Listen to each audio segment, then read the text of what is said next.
할렐루야. 3월 30일 목요일 묵상 말씀을 시작하겠습니다. 금식하리라. 세례요한은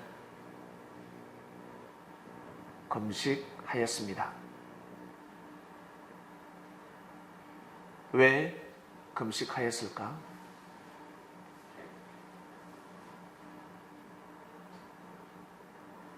하나님께서 주시는 진리를 먹지 못했습니다.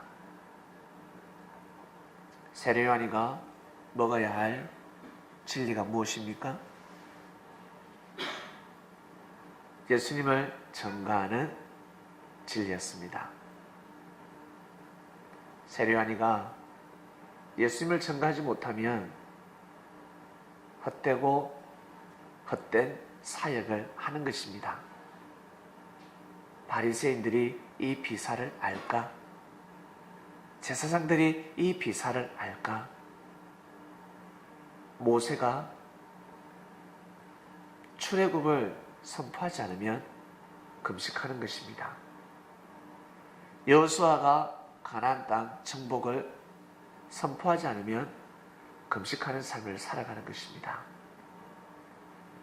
금식은 음식을 먹지 않는다는 뜻입니다. 사람은 음식을 먹지 않으면 죽습니다.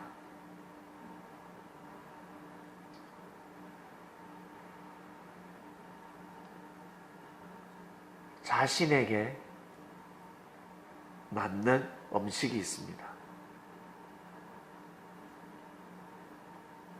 좀 더 축소시키면 어린아이가 먹어야 할 음식이 있고 청소년 때 먹어야 할 음식이 있고 어른들이 먹어야 할 음식이 있고 그리고 나이 들어서 몸에 기력을 다 했습니다. 그리고 임종을 앞두고 있습니다. 그들이 먹어야 할 음식이 있습니다. 다 다릅니다. 근데 그때 먹어야 하는 음식을 먹지 않으면 건강한 삶을 살 수 없습니다. 감당이 안 되니까. 자신의 몸에서 감당이 안 됩니다. 어린아이가 어른들처럼 먹으면 되겠습니까? 그리고 장성한 사람들이 어린아이가 먹는 음식, 이유식을 먹으면 되겠습니까? 간식으로 한 번 정도지. 그처럼 시대마다 그 시대 사람들이 먹어야 할 음식이 있었습니다. 시대 하나님께서 주시는 양식이 있었습니다. 그 양식은 하늘에서 내려오는 생명의 떡이었습니다. 주님께서 왜 모세가 준 떡을 먹은 조상들이 다 죽었다고 표현했을까? 하나님이 주시는 떡이 아니었거든요. 그들이 만든 떡이었습니다. 우리 떡 칠 때 돌 위에 딱딱한 반석에서 떡을 치지 않습니까? 나무, 딱딱한 나무나 돌에다가 떡을 칩니다. 때립니다. 계속 때리면 이것이 떡됩니다. 한마디로 모세가 늘 한 번 치다가 백성들이 언성이 너무 자자해서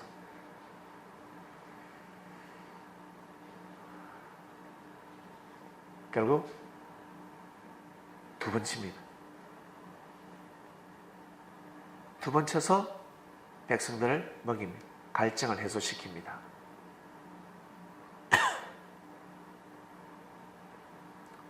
한마디로 금식하지 않는 삶을 살게 해줬다는 겁니다. 그때 하나님께서 뭐라 하셨습니까? 못 들어간다 했습니다. 가나안 땅에 못 들어간다.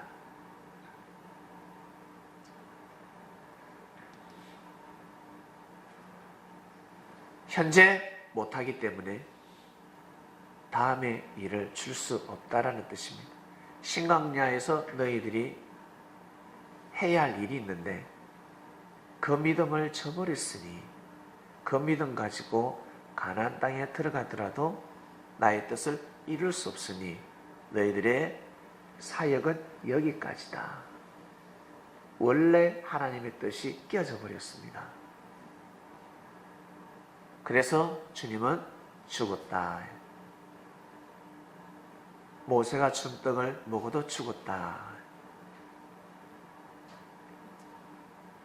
이스라엘 백성들이 정말 먹어야 할 떡이 무엇이었을까?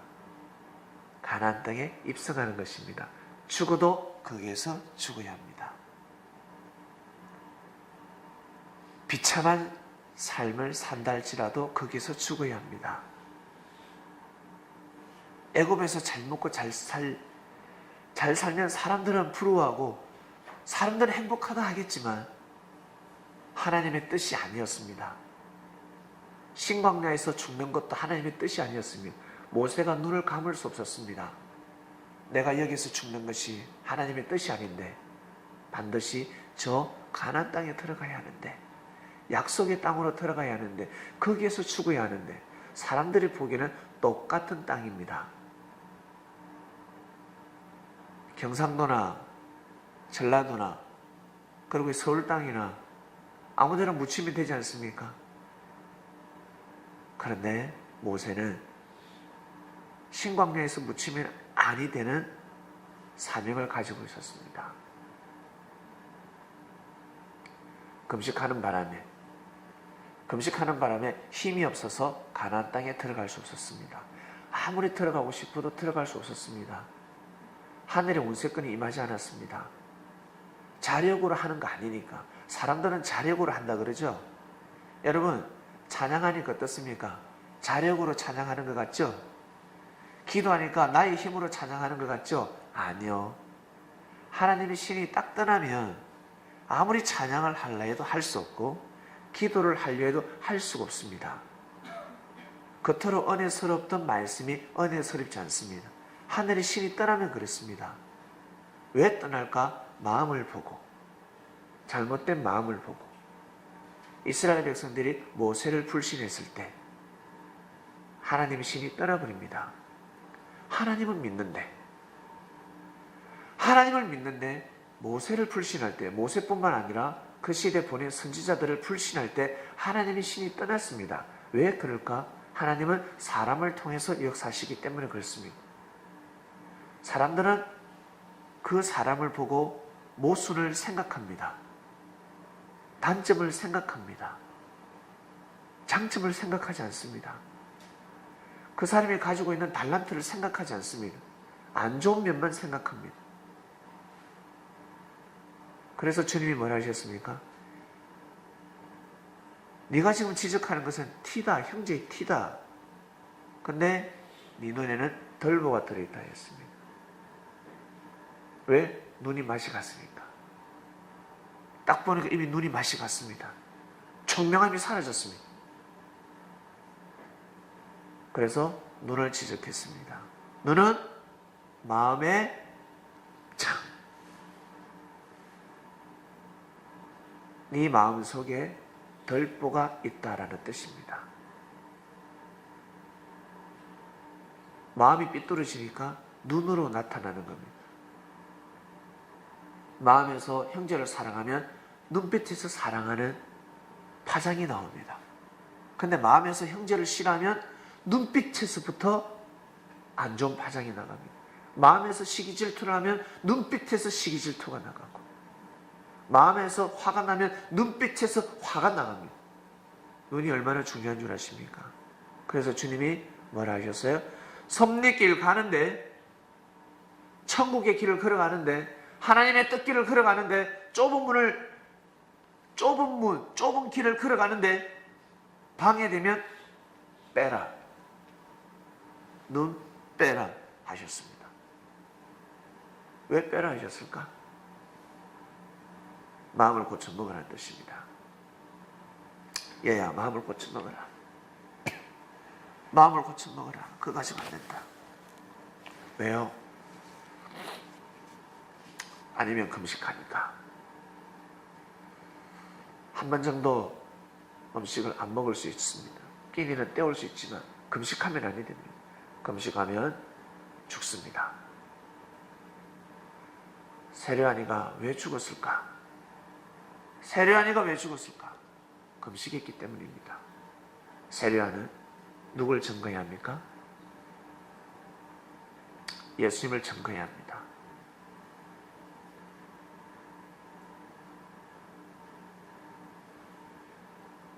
예수님과 백성들 사이 중보자였습니다.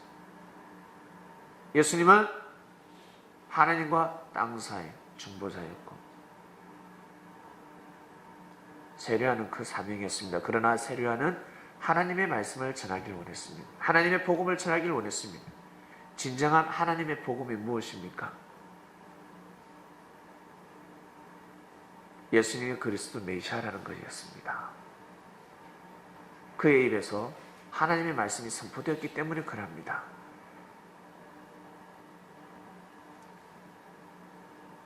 주님 앞에는 세례요한 어린아이였습니다. 세례요한이가 복음을 더 많이 전했고 역사를 더 많이 일으켰지만 그리고 예수님보다 형입니다.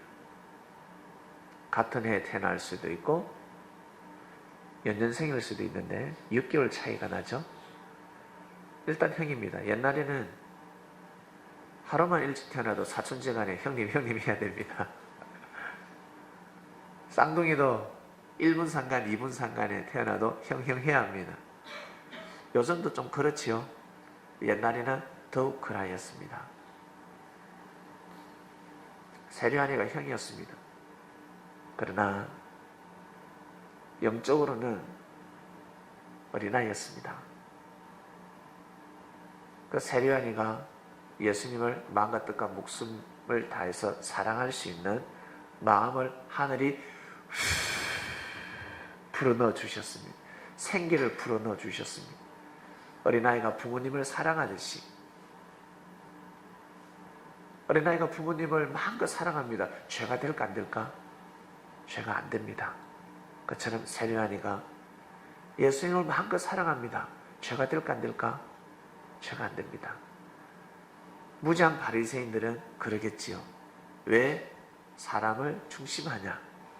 예수는 사람인데 왜 중심하냐? 왜 예수를 사랑하냐? 왜 예수를 생명시하냐? 하나님을 생명시해야지. 율법을 생명시해야지. 왜 예수가 전하는 말씀을 생명시하냐? 잘못되었다라고 하였습니다. 그때 주님께서 딱 한 말씀 받는 자는 신이다. 내가 현재 말씀을 받고 있기 때문에 나를 사랑하는 자체가 하나님을 사랑하는 것이다 라고 말씀하신 겁니다. 구약 때 봐라. 선지자들이 왔을 때 선지자들을 배척하면 하나님의 신이 떠났다. 너희들이 보기엔 내가 선지자인 것 같지만 아니야. 선지자가 아니라 메시아 그리스도라는 사명을 가지고 왔다. 그것을 제자들에게 깨우쳐주기 위해서 제자들만큼은 믿어야 되니까 어린아이에게 하는 것이 곧 나한테 하는 거다 하셨습니다. 그리고 어린아이들이 오는 것을 내인데 막지 말라.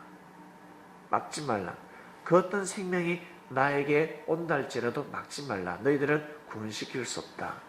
나만이 그를 살릴 수 있다. 사망권 있는 자를 생명권으로 옮길 수 있다. 부활의 권세는 누구만이 가지고 있다? 주님만이 가지고 계셨습니다. 이것이 바로 그 시대의 비사였습니다. 근데 세례요한은 그 힘을 잃어버렸습니다. 삼손이가 힘을 잃듯이 세례요한은 힘을 잃어버렸습니다. 먹지 말아야 마음을 먹었습니다. 바로 금식에 들어갔습니다. 금식을 하면 죽습니다. 빨리 회개하고 돌이켜야 하는데 오실 그이가 오실 그이가 당신이 오니까 라는 질문을 합니다. 죄송합니다. 주님 죄송합니다. 이제야 깨달았으니 제가 마음과 뜻과 목숨을 다해서 둘째 계명을 지키겠습니다. 라고 해야 합니다. 사실은 첫째 계명입니다. 예수님을 마음과 뜻과 목숨을 다해서 사랑하는 마음. 첫째 계명, 예수님만이 해당되는 계명입니다. 첫째 계명으로 섬기지 못하면 둘째 계명으로 섬겨야 되지 않겠습니까? 예수님은 형제라도 섬겨야 되지 않겠습니까? 여러분 살아가실 때 생명의 은인이 있습니다. 그 생명의 은인은 여러분 삶 가운데 첫째 계명이 될 것입니다. 많은 사람들 중에서도 나를 살려준 사람을 최고로 사랑하며 섬기면서 살아가야 합니다. 그리고 둘째 계명은 여러분 주위에 있는 사람들, 형제들을 마음과 뜻과 목숨을 다해서 내 몸같이 섬기며 사랑하며 가야 되는 것입니다. 그래서 하나님의 계명을 지키기가 힘듭니다. 자신의 생각도 지키기 힘든데 하나님의 생각을 지키기가 쉽겠습니까? 어렵습니다. 그래서 성장해야 됩니다. 그리고 고생을 해봐야 합니다. 힘들어 봐야 합니다. 지쳐봐야 합니다. 낙심해보고 자포자기해보고 인생이 패망을 해봐야 합니다. 사업이 망해봐야 합니다. 남자가 떠나가 봐야 합니다. 여자가 떠나가야 알 수가 있습니다. 자식이 자신을 마음과 뜻과 목숨을 다해서 사랑하지 않을 때, 왜? 자식이 부모를 볼 때 부모가 못났거든. 엄마한테 함부로 하거든. 내 소리 지르고 엄마를 괴롭게 만들거든. 아들이 볼 때, 딸이 볼 때 아빠가 어떻게 저럴 수 있을까? 조금 의견 충돌이 일어나면 난리가 납니다. 싸우고. 어릴 때는 몰랐는데 이제 커보니까 아빠가 싫습니다. 바가지 끓는 엄마가 싫습니다. 배척해버립니다. 효를 하기 싫습니다. 대부분의 사람들은 그렇게 살아가고 있습니다. 하나님의 말씀을 가르치지 않았기 때문에 이것을 연단으로 받아들이지 않습니다. 나는 더 하나님을, 우리 엄마 아버지보다 더 하나님을 잘 믿고 나는 엄마 아빠를 잘 섬겨야 되겠구나. 이것을 당금질, 연단으로 생각해야 되는데 우리 엄마 아버지가 믿는 하나님을 안 믿을 거야. 엄마 아빠가 예수님을 믿는다고? 나 안 믿어. 저렇게밖에 못 살아? 아, 예수님은 없어. 아, 교회가 잘못된 곳이야 라고 생각하는 겁니다. 잘못 판단하고 성장하는 것이죠. 우리 엄마 아빠가 사이가 안 좋구나. 말씀을 중심에서 살아가지 않기 때문에 싸우는구나라는 것을 깨달아야 하는데 그걸 깨닫기가 힘듭니다. 어디선가 깨우쳐줘야 되지 않겠습니까? 어디선가 깨우쳐줘야 되지 않겠습니까? 주님이 그것을 깨우쳐주러 오셨습니다. 깨닫게 해주러 오셨습니다. 사람은 깨달으면 되니까. 깨우침을 받으면 되니까.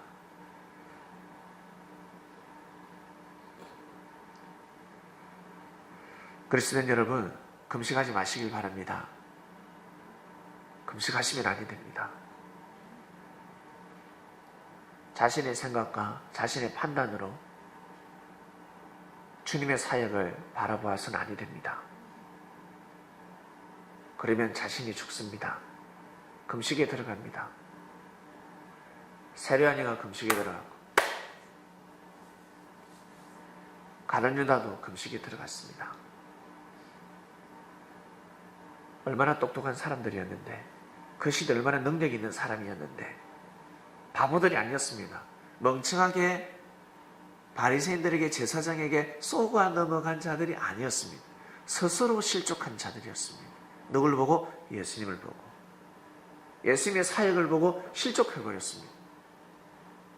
자신은 이해할 수가 없었습니다. 예수님은 생명을 살리는 역사를 일으키고 있는데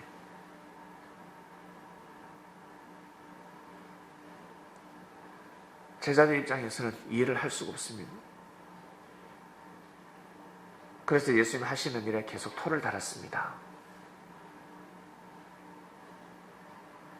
예수님이 늘 말씀하셨죠. 함부로 판단하지 마라. 너희들 절대 함부로 판단하지 마라. 나아가서 비판하지 마라. 의심하지 말라. 그 말씀을 누구에게 먼저 하시는 말씀일까? 누구를 두고 하시는 말씀일까? 바로 예수님 자신입니다. 너희들만큼은 함부로 말하지 마라. 얘야, 너희들만큼은 함부로 말하지 마라.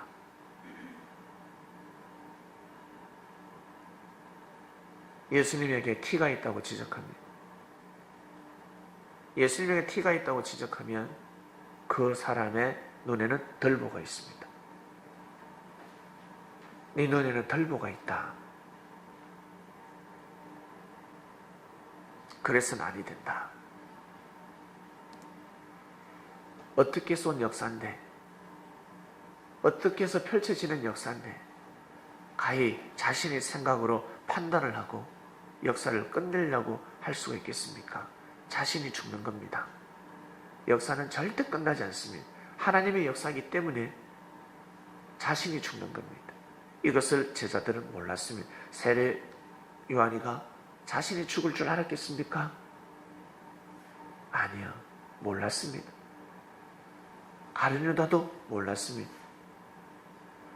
스데반 지사처럼 그런 죽음을 맞이해야 되지 않겠습니까? 순교의 길을 걸어가야 되지 않겠습니까?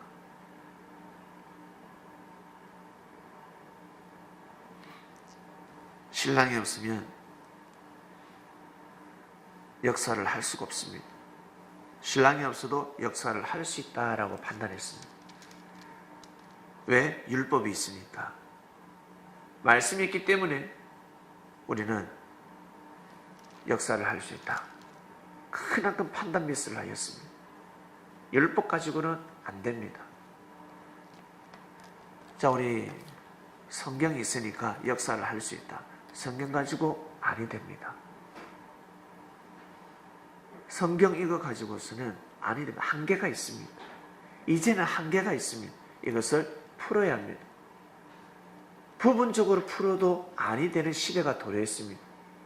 옛날에는 성경만 가지고 선교사들이 이 대한민국에 들어올 때 이 성경만 가지고 들어와서도 역사가 일어났습니다. 그리고 시간이 지나면서 부분적인 진리를 가지고 역사가 일어났습니다.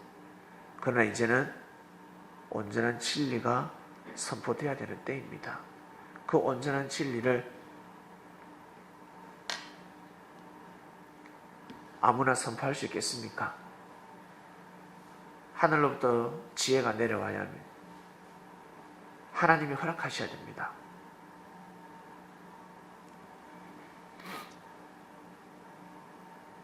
신랑이 없으면 금식합니다. 여러분 마음속에 주님의 말씀을 꼭 간직하시길 바랍니다. 신랑입니다. 예수님이 신랑이었습니다. 우리 예수님께서 전하신 말씀이 신랑이었습니다. 그 말씀을 빼앗기면 금식에 들어갑니다. 힘을 잃어버립니다. 말씀은 사람을 통해서 선포가 됩니다. 제자를 통해서 선포하십니다. 제자를 향한 믿음, 신뢰가 깨어지면 금식에 들어갑니다. 말씀이 은혜스럽지 않습니다. 말씀이 감동으로 와닿지 않습니다. 말씀의 가치를 모르게 됩니다. 그것은 우리가 스스로 지켜야 할 책임 분담입니다. 그것만큼은 해나가야 합니다. 그래야 금식하지 않는 삶을 살아갈 수 있습니다. 오늘 말씀 여기까지 하겠습니다. 기도하겠습니다. 하나님 아버지 감사합니다. 금식하리라 주간 우리는 금식하지 않기 위해서 몸부림을 칩니다. 세례요한이가. 그리고 제자들이 왜 금식을 했는지, 무엇보다 중요한 것은 저희가 금식하지 않는 삶을 살아가게 되었습니다. 예수님 시대에 있었던 사건 하나하나를 조명하고 계십니다. 주님께서 어떤 말씀으로 선포하셨는지, 그 말씀의 뜻이 무엇인지 하나하나 밝히 이루고 계십니다. 하나님 아버지, 우리가 만날 수 없는 사람들이었는데 하늘의 은혜로 청명교회에 모여서 신앙생활을 하게 되었습니다. 신앙생활이란 하나님을 앙모하는 마음입니다. 하나님을 그저 사랑하는 것이 아니라 하늘의 신을 간절히 사모하는 생활을 신앙생활이라고 합니다. 사랑하는 하나님, 진정한 신앙생활을 하게 되었으니 이 신앙이 영원할 수 있도록 인도하여 주시며, 우리가 아무리 원한다고 해서 신앙생활을 할 수 있는 것이 아닙니다. 내가 원한다고 해서 진리를 듣는 것이 아닙니다. 말씀이 선포가 되지 않으면 금식할 수밖에 없습니다. 하늘이 말씀을 내리지 않는데 어찌 말씀을 먹을 수 있겠습니까? 말씀이 내려올 때 그 얼마나 감사한지 사람들은 잘 모릅니다. 이 세상을 말씀으로 창조하셨기 때문에 말씀을 듣는 그 삶 자체가 정말 귀하다는 것을 깨달아야 하는데, 우리 청명교회 성도들 뿐만 아니라 이 말씀을 듣는 모든 그리스도인들이 더욱더 영적으로 장성한 자들이 되어서 주님의 말씀에 화답하는 자들이 되기를 간절히 바라고 원합나이다. 오늘도 승리하는 삶을 살게 하소서. 감사함을 드리며 사랑하는 예수님의 이름으로 기도드립니다. 아멘.